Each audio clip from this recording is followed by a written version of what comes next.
Hey friends, Jen here. So today I want to talk about living for other people because it's been on my mind a lot. Last night I was visiting with some friends, and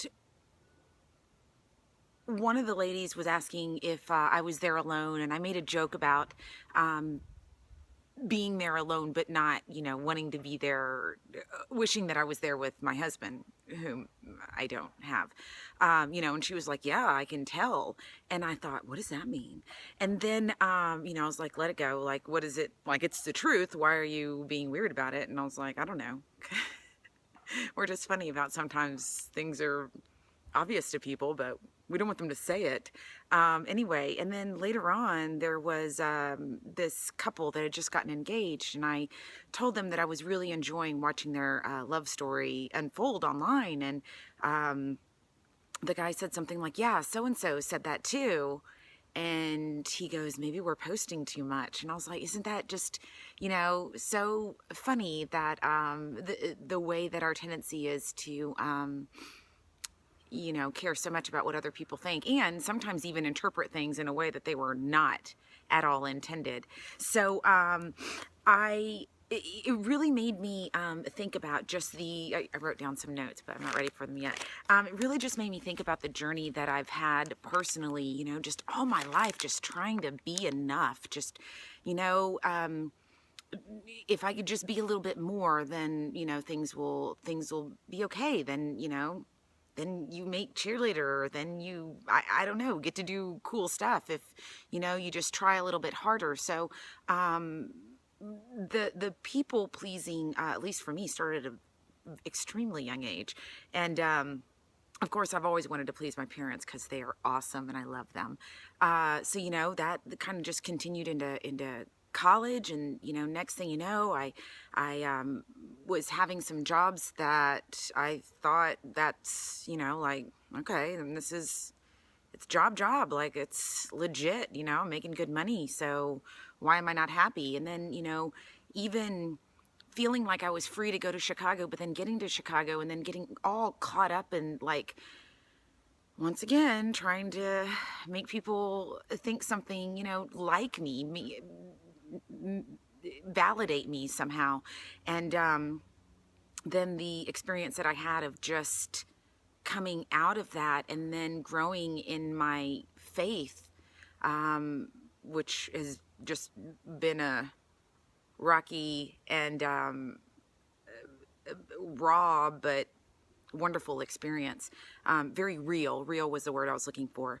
And then, recently just spending some time in Chicago and just having, people asking me what I'm working on and what my plans are and where I'm going to live and what I'm going to do next. And just realizing that, gosh, now, once again, I am concerned about what now my Christian friends think. It's like, okay, well, you're not supposed to care about like what superficial people think, but now it's like, oh man, now I'm like trying to please anyone that I think, has a relationship with God. And it's like, man, at the end of the day, I can't, like, I've just got to stop. And I hope that this is the beginning of that journey. It's just amazing how I keep learning the same lessons over and over again, which is like, you cannot please everybody. And God has made me unique, and just the struggle that it's been to, express myself. But as anyone that knows me knows, it's like just a burning desire to explore and share this little, it's not a little life journey, but it is a life journey. I wanted to read you a verse that this reminds me of. It's Galatians 1:10. It says, "For am I now seeking the favor of men or of God? Or am I striving to please men? If I were still striving to please men, I would not be a bondservant of Christ." Anyway, I think that's just, there's some good to caring what people think also, and it's good to have friends that will tell you the truth, and call you out.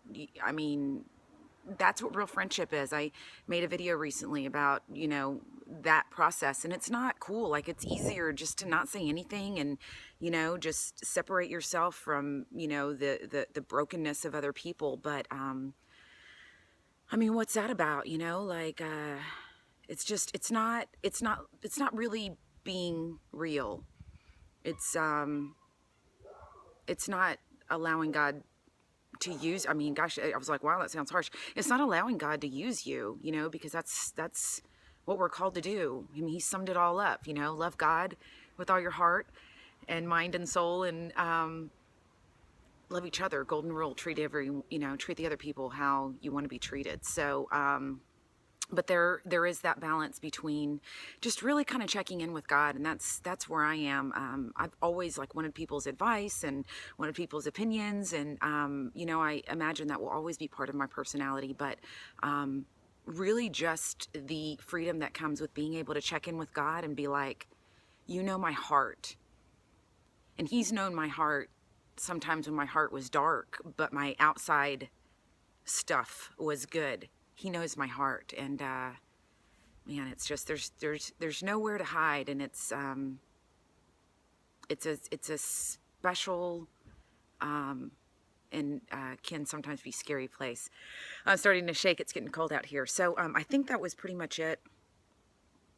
I just wrote down that